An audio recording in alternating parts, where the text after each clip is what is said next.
Hello guys, இந்த வீடியோல heavenly டீபான் மேன்மாவோட 72வது எபிசோட எக்ஸ்பிளேஷன் தான் பார்க்க போறோம். மத்த 71 எபிசோட எக்ஸ்பிளேஷன் பார்க்காதவங்க லிங்க் டிஸ்கிரிப்ஷன்ல கொடுத்துருக்கேன், போய் செக் பண்ணி பாருங்க. அதுக்கப்புறம் ஏதாச்சும் இந்த வீடியோக்கு லைக் பண்ண பாத்தீங்கன்னா மறக்காம லைக் போட்டு பாருங்க. அப்பதான் இந்த வீடியோ நிறைய பேர் ரெக்கமெண்ட் பண்ணும், எனக்கு வீடியோ போறதுக்கு ஒரு மோட்டிவேஷன் வரும். போன சாப்டர்ல அந்த சேஜுமே இருந்துட்டு அந்த கூடத்துக்கு வந்து வந்திருப்பாரு. வேற வழியே இல்லாம ஹீரோவோட கல்ட்டோட பவர் உங்களுக்கு வேணும் அப்படின்னு முடிவு பண்ணிருப்பாங்க. ஹீரோ வந்து ஒரு டிமாண்ட் வச்சிருப்பான். அதுக்கப்புறம் என்ன நடந்துச்சு அப்படின்ட்டு இந்த வீடியோல பார்க்கலாம்.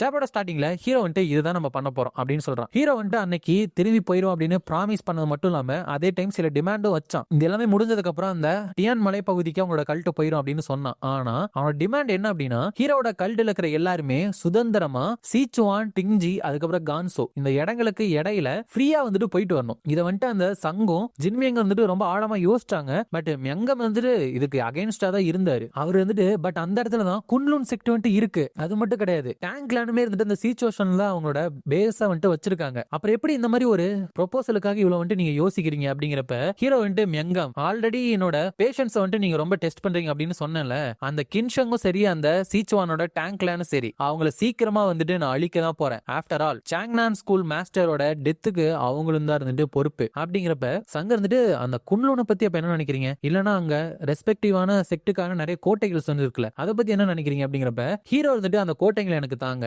இல்ல எங்க கல்ட்டோட இன்ஃப்ளூயன்ஸ்க்கு கீழே அந்த இடம் எல்லாத்தையுமே நாங்க தான் கையகப்படுத்தணும் அப்படின்லாம் எதுவுமே சொல்லல. எங்களோட மெயின் கோல் வந்துட்டு எங்களோட ஹெவன்லி டீமன் கல்ட் இருந்துட்டு திரும்பி இந்த மெயின் லேண்டுக்கு வரணும். நான் வந்துட்டு ஃப்ரீயா இந்த ரீஜனுக்கு இடையில அவங்க வந்துட்டு டிராவல் பண்ணணும். எந்த ஒரு ஆர்த்தடாக்ஸ் சேர்ந்தவங்களும் எங்களுக்கு எதிராக எதுவுமே பண்ணாத வரைக்கும் எங்க மெம்பர்ஸ் வந்துட்டு எதுவுமே திருப்பி அவங்க மேல பண்ண மாட்டோம். எங்களோட பிளேட தேவையில்லாம வெளியே எடுக்க மாட்டோம். அந்த ரீஜன்ல இருக்கிற மக்களால எங்களோட கல்ட்டுனால அவங்களோட லைஃபை வந்துட்டு டாலரேட் பண்ணிக்க முடியாம ஒரு நிலைமை வந்துச்சு அப்படின்னா அவங்க வந்துட்டு மூவ் பண்ணி வேற ஒரு இடத்துக்கு போறதுக்கான பணத்தை வந்துட்டு நாங்களே கொடுத்துருவோம் அப்படிங்கிறப்ப சங்க வந்துட்டு ஓகே இதை பத்தி நான் யோசிச்சு பாக்குறேன் அப்படின்னு சொல்றாரு. ஹீரோ வந்துட்டு அங்க இருந்து போறப்ப தோ என்னோட ஆஃபர் வந்துட்டு அவங்க ரெஃப்யூஸ் பண்றதுக்கு ஆப்ஷன் கொடுத்திருந்தாலும் அவங்களால ரெஃப்யூஸ் பண்ண முடியாது. எங்க பவர் இல்லாம இந்த பிரச்சனை அவங்களால முடிக்கவே முடியாது. அது மட்டும் கிடையாது, எங்களோட கல்ட்டை சேர்ந்தவங்க வந்துட்டு இந்த ரீஜன்ஸ்க்கு இடையில ஃப்ரீயா வந்துட்டு போயிட்டு வந்திருந்தாங்க அப்படின்னா போக போக எங்க கல்ட்டை பத்தி மக்கள் இருந்துட்டு புரிஞ்சுப்பாங்க. எங்களை பத்தி தப்பான வதந்திகள் இருக்கிறது எல்லாத்தையுமே அவங்க வந்துட்டு மறந்துடுவாங்க. எங்க கல்ட் வந்துட்டு இந்த மெயின்லேண்ட்ல ஈஸியா வாழ்றதுக்கான ஒரு சிச்சுவேஷனை இது மூலியமா என்னால அமைக்க முடியும். எங்களோட கோலுக்காக ஒரு பிரிட்ஜை வந்துட்டு இது மூலியமா கட்டுவேன் அப்படின்னு நினைக்கிறப்ப அந்த ஜின்மியாங்கிறது நம்ம நான்ஷாங்க் வந்துட்டு இன்னும் 3 நாள்ல வந்துரும் அப்படிங்கிறப்ப சங்கர்ந்துட்டு மறுபடியும் நம்ம ரோட்ல தான் தூங்கணுமா அப்படிங்கிறப்ப ஜின்மியாங்க இருந்துட்டு அப்படிலாம் இல்லையே அப்படிங்கிறப்ப ஏன் அந்த இடத்துல நம்ம தங்குறதுக்கு ஏதாச்சும் இன்னும் எதுவும் இருக்கா அப்படிங்கிறப்ப இவர் ரெண்டு நம்ம இன்னும் ஒரு ஹவருக்கு டிராவல் பண்ணோம் அப்படின்னா அந்த இடத்துல காலிங் ஸ்பாட் செக்ட் அப்படின்னு ஒன்னு இருக்கு. அதுல வந்துட்டு ஒரு 50 பேர் தான் இருப்பீங்க, சின்னதுதான். பட் அன்னைக்கு நைட் வந்துட்டு அங்க தங்குவதற்கு நம்ம நெகோசியேட் வந்து பண்ணிக்கலாம் அப்படிங்கிறப்ப உங்களுக்கு அவங்க நல்லா தெரியும் போல அப்படின்னு சங் கேட்க ஜின்மியாங் தாத்தா இருந்துட்டு அந்த செக்டோட மாஸ்டர் வந்துட்டு உண்மையுமே நைஸ் ஃபெலோ. அது மட்டும் இல்லாம அது பக்கத்துல ஷின்ஷங் பக்கத்துல தானே இருக்கு. சோ அவங்க கூட நாங்க நல்ல ரிலேஷன்ஷிப் வந்து வச்சிருக்கோம். நம்மளோட ஹார்ஸ்மேன் கிட்ட நம்ம எங்க போனோம் அப்படின்னு சொல்லிட்டு நான் சொல்றேன் அப்படிங்கிறப்ப ஹீரோ வந்துட்டு எனக்கு வந்துட்டு ஏதோ ஒன்னு எரியிற மாதிரி ஸ்மெல் வருது அப்படிங்கிறப்ப எரியிற மாதிரி அப்படின்னு சொல்லிட்டு வெளியே திரும்பி பார்த்தா அந்த இடத்துல உண்மையில ஒரு இடம் வந்துட்டு கொழுந்து விட்டு எழுந்திருச்சு இருக்கு. அதுக்கப்புறம் அப்படியே இப்பதான் இம்பீரியல் கோர்ட் இல்லனா கவர்மெண்ட் இல்லனா கிங்கோட இடம் அப்படின்னு சொல்லிட்டு எது வேணாலும் வச்சுக்கலாம். அந்த இடத்துல அந்த எம்பரர் இருந்துட்டு எனக்கு வந்து ரொம்ப போரிங்கா இருக்கு அப்படிங்கிறப்ப அந்த இடத்துல பார்த்தா தெரியும் நிறைய அட்டாக், நிறைய பேர் இறந்து கிடக்குறாங்க. இது ரொம்பவே போரிங்கா இருக்கு, எல்லாமே ரொம்பவே போரிங்கா இருக்கு அப்படின்னு சொல்லிட்டு அங்க இருக்கிற செத்து போனவங்களோட தலையை வந்துட்டு மேல கொண்டு வர வச்சு அதை வந்துட்டு அப்படியே நசுக்கி வந்துட்டு கொன்னுட்டு இருக்கான். நீ வந்துட்டு இங்கதான் இருக்குன்னு எனக்கு தெரியும், வெளியே வா ஹெட் மேனேஜர், இல்லனா உன்னை வந்துட்டு நான் ஹான்சோன்னு கூப்பிட்டுமா அப்படிங்கிறப்ப அந்த ஹான்சோ அப்படிங்கிறவன் இல்ல நம்ம இம்பீரியல் கோர்ட்டுக்குள்ள இருக்கறனால என்ன நீங்க ஹெட் மேனேஜர் அப்படின்னே கூப்பிடலாம், ஏன்னா இந்த மாதிரி ஒரு ஹை பொசிஷனை வேற எந்த இடத்துல என்னால அனுபவிக்க முடியும் அப்படிங்கிறப்ப அந்த எம்பரர் வந்துட்டு இங்க இந்த இடத்துல ரொம்ப போரிங்கா இருக்கு, எவ்வளவு நாளைக்கு வந்துட்டு நான் இங்க இப்படியே வெயிட் பண்ணிட்டே இருக்கணும் அப்படிங்கிறப்ப அந்த ஹை மேனேஜர் இருந்துட்டு இன்னும் கொஞ்சம் தான் நான் உங்களுக்கு உறுதி அளிக்கிறேன் அப்படிங்கிறப்ப ஹானஸ்ட்லி நீ வந்துட்டு என்ன ரொம்ப நாளைக்கு வெயிட் பண்ண வைக்கிறீ அப்படிங்கிறப்ப அந்த ஹெட் மேனேஜரும் கண்டிப்பா ப்ராமிஸ் பண்ற இதுக்கு வந்துட்டு ரொம்ப நாள் எடுத்துக்காது, மீனிங் நான் வந்துட்டு உங்களுக்கு இன்னும் கொல்றதுக்கு நிறைய பேரை வந்துட்டு கூட்டிட்டு வரட்டுமா அப்படிங்கிறப்ப அந்த எம்பரர் வந்துட்டு இல்ல ஆல்ரெடி எனக்கு டயர்ட் ஆயிருச்சு அப்படிங்கிறப்ப அப்படின்னா உங்களுக்கு பொண்ணுங்க நிறைய பேரை கூட்டிட்டு வரட்டுமா அப்படிங்கிறப்ப இல்ல எனக்கு அதுவுமே போர் அடிச்சு போச்சு, என்னால வெளியே போயிட்டு எல்லாருமே கொல்லணும் அதுதான் எனக்கு வேணும், பட் அதுக்கு பதிலா இந்த இடத்துல நான் வெயிட் பண்ணிட்டு இருக்கேன் எனக்கு வந்து இது பிடிக்கவே இல்லை அப்படிங்கிறப்ப நான் தான் ப்ராமிஸ் பண்றேன்ல எம்பரர் நீங்க வந்துட்டு அவ்வளவு நேரத்துக்கு வெயிட் பண்ண வேணாம் அப்படிங்கிறப்ப ஃபைன் நான் வந்து வெயிட் பண்றேன். சரி அந்த ப்ராஜெக்ட் வந்து என்னாச்சு அப்படிங்கிறப்ப அந்த ஹெட் மேனேஜர் வந்து அதுமே இருந்துட்டு சீக்கிரம் முடியதான் போகுது, நாங்க ரீசெண்டா காட் ஆஃப் மார்ஷியல் ஆர்ட்ஸ் வந்துட்டு உருவாக்கி இருக்கோம், அது மட்டும் இல்லாம அதை வந்துட்டு நாங்க ஸ்டெபிலிட்டிக்காகவும் பவருக்காகவும் ஆல்ரெடி டெஸ்ட் பண்ணிட்டோம் அப்படிங்கிறப்ப டெஸ்டா அப்படின்னு எம்பரர் கேட்க ஆமா நாங்க வந்துட்டு நான்ஷாங்க்கு அனுப்பி அதோட பவரை வந்துட்டு அங்க இருக்கிற செக்ட் மூலியமா டெஸ்ட் பண்ணிட்டு இருக்கோம் அப்படிங்கிறப்ப ஓ கம்ப்ளீட்டா இறக்கமே இல்லாத படுகொலையா, தட்ஸ் குட் எனக்கு வந்து அது ரொம்ப பிடிச்சிருக்கு, வெயிட் அந்த நான்ஷாங் இருந்துட்டு இந்த உடம்போட தம்பி இருக்கான்ல, அவன் வந்துட்டு கிங்கா இருக்கிற அந்த ஷின்ஷங் பக்கத்துல தானே இருக்கு. அப்படிங்கிறப்ப உங்களுக்கே தெரியும் இது உண்மையான எம்பரர் கிடையாது, வேற ஒருத்தன் இந்த உடம்ப புடிச்சு வச்சிருக்கான். அப்ப உண்மையான எம்பரரும் இந்த உடம்புக்குள்ளதான் இருக்கிறாரு. அவர் ரெண்டு ப்ளீஸ் என்னோட தம்பியை வந்துட்டு எதுவும் பண்ணிடாதீங்க, உங்களுக்கு கெஞ்சு கேட்கிறேன் அப்படிங்கிறப்ப அந்த உடம்ப பொசஸ் பண்ணி இருக்கணும். ஹோ நீதான் கத்திட்டு இருக்கியா, வாயை மூடிக்கிட்டு பேசாம இருக்கணும் அப்படிங்கிறப்ப அந்த ஹெட் மேனேஜர் என்ன பண்றது அப்படின்னு கேட்க, இந்த எம்பரர் மாதிரி வேஷம் போட்டிருக்கவன் நான் வந்துட்டு அவன் கொஞ்சம் அம்யூசிங்கா இருக்கனால உயிரோட விட்டு வச்சிருந்தேன். பட் என்ன பண்றது, இப்போதைக்கு அவனை உயிரோட விட்டலாம். பட் இதுல அட்டாக்ல வந்துட்டு அவன் மாத்தி இறந்து போயிட்டான் அப்படின்னா அது வந்துட்டு அவனோட விதி தான். மோர் இம்பார்ட்டன்ட்லி அந்த காட்லி மார்ஷல் பாடி வந்துட்டு என்னாச்சு, நம்ம பேசிட்டு இருக்க நேரத்துல கூட அது தயார் பண்ணப்பட்டு தானே இருக்கு. அப்படிங்கிறப்ப ஹெட் மேனேஜர் எஸ் ஒன்ஸ் பெர்ஃபெக்டான பாடி வந்துட்டு கிராஃப்ட் ஆன உடனே அது வந்துட்டு நியூ மாஸ்டரான உங்களுக்கான ஒரு வெசலா மாறிடும். அப்படிங்கிறப்ப அவர் இருந்துட்டு என்னோட புது உடம்புக்காக நான் காத்துட்டு இருக்கேன் அப்படின்னு சொல்றாப்ல. சோ இவங்க அமுச்சு வச்ச ஆளு தான் இப்ப நம்ம ஹீரோ போயிட்டு இருக்கிற செக்டர்ல உள்ள எல்லாத்தையுமே இருந்துட்டு போட்டு தள்ளியிருக்காங்க. இதோட இந்த சாப்டர் வந்துட்டு முடியுது.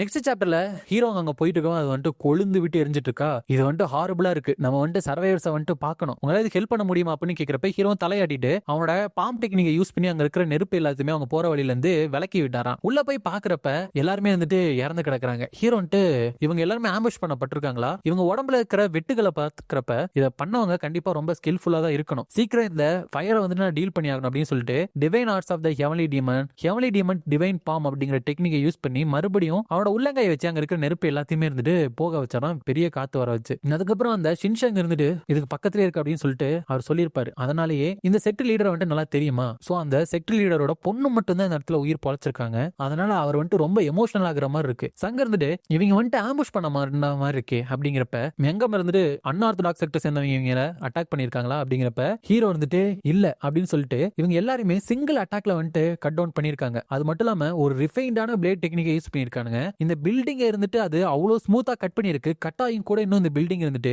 விழுகாம இருக்கு, அந்த அளவுக்கு ஸ்மூத்தா இருக்கு. இந்த செவர்ல இருக்க ட்ரேசஸ பார்த்தாலே அவங்க எவ்வளவு ஸ்ட்ராங்கானவங்க அப்படின்னு சொல்லிட்டு என்னால புரிஞ்சுக்க முடியுது. அப்படி நினைச்சிட்டு இவங்க உடம்புல இருக்கிற எல்லா ட்ரேசஸுமே இருந்து ஐடென்டிக்கலா இருக்கு. இவங்க எல்லாருமே அட்டாக் பண்ணது சேம் ஸ்வாட்ஸ்மேன் தான். அவங்க உடம்ப வந்துட்டு நீங்க எக்ஸாமின் பண்ணி பார்த்தாலே தெரியும், ஒரு ஹைலி ஸ்கில்டான ஒருத்தன் தான் இவங்க எல்லாத்தையுமே கொண்டிருக்கான். அப்படிங்கிறப்ப எங்கம் வந்துட்டு ஒரே ஒருத்தன் வந்துட்டு இவ்வளவு பேத்த வந்துட்டு கட் டவுன் பண்ணிருக்கானா அப்படிங்கிறப்ப ஜின்மி அங்க வந்துட்டு லீடர் இது வந்துட்டு உண்மையா, ஏன்னா இந்த செக்டர் ஃபுல்லா ஸ்ட்ராங்கான வாரியர்ஸ் இல்ல அப்படின்னு எனக்கு தெரியும். பட் இவனோட லீடர் வந்துட்டு ஒரு மாஸ்டரால வந்துட்டு ரீச் பண்ணவன், அவனுமே இருந்துட்டு வெறும் ஒரே ஸ்லாஷ்ல வந்துட்டு கட் டவுன் பண்ணி போட்டுட்டாங்க அப்படின்னா ஒரு டிரான்செண்டல் ட்ரம்ல இருக்கிற ஒருத்தர் வந்துட்டு இந்த இடத்த அட்டாக் பண்ணிருக்காங்களா அப்படிங்கிறப்ப ஹீரோ வந்துட்டு இல்ல டிரான்செண்டல் ட்ரம்லாம் கிடையாது, இந்த அளவுக்கு ரிஃபைன்டான ஸ்லாஷும் அதுக்கப்புறம் இந்த அளவுக்கு அக்யூரேசி இருந்துச்சு அப்படின்னா டவுட்டே கிடையாது, அந்த ஸ்வாட்ஸ்மேன் அப்படிங்கிறவங்க டிவைன் பீங்கோட ரம்ல வந்துட்டு இருக்காங்க அப்படின்னு சொல்றான். அதை கேட்டு அங்க இருக்கிற எல்லாருக்குமே ஷாக்கு. ஏன்னா இப்ப பொறுத்த வரைக்கும் மூணு பேர் மட்டும் தான் டிவைன் பீங்ல இருக்காங்க. ஒன்னு நம்ம ஹீரோ, இன்னொன்னு வந்துட்டு 2 ஸ்டார் அப்படின்னு சொல்லுவாங்களா ஆர்த்தடாக்ஸ் செக்ட்ல இருக்கிறவங்க, அவங்க மட்டும் தான். சோ இது யாரா இருப்பாங்க அப்படின்னு அவங்க ஷாக் ஆகுறானுங்க. அந்த பொண்ணை ரெண்டு அங்க இருந்து கூட்டிட்டு போறப்ப அவர் வந்து இன்னுமே பயத்துல வந்துட்டு அன்கான்சியஸா இருந்துட்டு நடுங்கிட்டு இருக்கா. ஹீரோ வந்துட்டு கண்டிப்பா இவளுக்கு வந்துட்டு இது ஒரு ட்ராமாட்டிக்கான எக்ஸ்பீரியன்ஸா இருக்கும், இவளோட வாழ்க்கை முழுக்க இது வந்துட்டு இவளை ஹாண்ட் பண்ணிக்கிட்டே இருக்கும். பட் இவ வந்துட்டு சர்வைவ் ஆயிருக்கா, இவளுக்கு வந்து என்ன நடந்துச்சு அப்படின்னு தெரியல, எப்படி சர்வைவ் ஆனான்னு தெரியல. பட் நீ சர்வைவ் ஆயிருக்கு அப்படின்னா உன்னால என்ன வேணாலும் பண்ண முடியும், உன்னோட ஓன் பேஸ்ல இந்த மாதிரி பெயின்ஃபுல்லான மெமரிஸ் எல்லாத்தையுமே ஓவர் கம் பண்ணி வரணும் அப்படின்னு நினைக்கிறப்ப அந்த ஜின்மிங்க ரெண்டு இந்த குழந்தை இனிமேல் நான் பாத்துக்கிறேன் அப்படிங்கிறப்ப இந்த மெங்கம் இருந்துட்டு உண்மையாலுமே அங்க இருந்த ட்ரேசஸ் எல்லாமே ஒரு டிவைன் பீங் ரம்ல இருக்கிற ஒருத்தனுக்கு தான் சம்பந்தப்பட்டது அப்படின்னு உங்களுக்கு நல்லா தெரியுமா அப்படிங்கிறப்ப ஹீரோ ஆமானு தலையிடுறப்ப அந்த சங்கம் இருந்துட்டு அப்படின்னா அந்த அட்டாக் நடத்தினது வந்துட்டு 2 ஸ்டார்ல இருக்கிறவங்களா இருக்குமா அப்படிங்கிறப்ப ஹீரோ வந்துட்டு அந்த புத்திஸ்ட் ஸ்டாரோட மார்ஷியல் ஆர்ட்ஸ் அப்படிங்கிறது எவ்வளவு ட்ரெயின் எடுக்கிறாங்களோ அந்த அளவுக்கு தான் அது ஸ்ட்ராங் ஆகும். பட் அங்க நம்ம பார்த்த அந்த ட்ரேசஸ் எல்லாமே அது மாதிரி கிடையாது அப்படிங்கிறப்ப எங்கம் வந்துட்டு உண்மையுமே அந்த ஸ்வாட் சைன்ட் தான் இதை வந்துட்டு பண்ணிருக்காரு அப்படின்னு சொல்லிட்டு என்னால நம்பவே முடியல. அப்படிங்கிறப்ப ஹீரோ வந்துட்டு அந்த ஸ்வாட் ஸ்டாரும் கிடையாது, ஏன்னா சைன்டோட மார்ஷியல் ஆர்ட்ஸ் வந்துட்டு நான் நேர்ல பார்க்கலனாலும் அந்த ஸ்வாட் கிளானோட ஆர்ட்ஸை வந்துட்டு தான் அவரு யூஸ் பண்ணவர் அப்படின்னு நான் கேள்விப்பட்டிருக்கேன். கண்டிப்பா அது ஸ்வாட் சைன்ட்டும் கிடையாது. அப்படிங்கிறப்ப சங்க இருந்துட்டு நல்ல வேலை அவங்க 2 பேருமே அந்த மாதிரி ஆகல. பட் தென் யார் இந்த மாதிரி ஒரு விஷயத்தை பண்ணிருப்பா அப்படின்னு இன்னொரு மார்ஷியல் ஆர்ட்ஸ் இருந்துட்டு டிவைன் பீங்கோட ரேம வந்துட்டு ரீச் பண்ணிருக்காங்களா அப்படிங்கிறப்ப ஹீரோ வந்துட்டு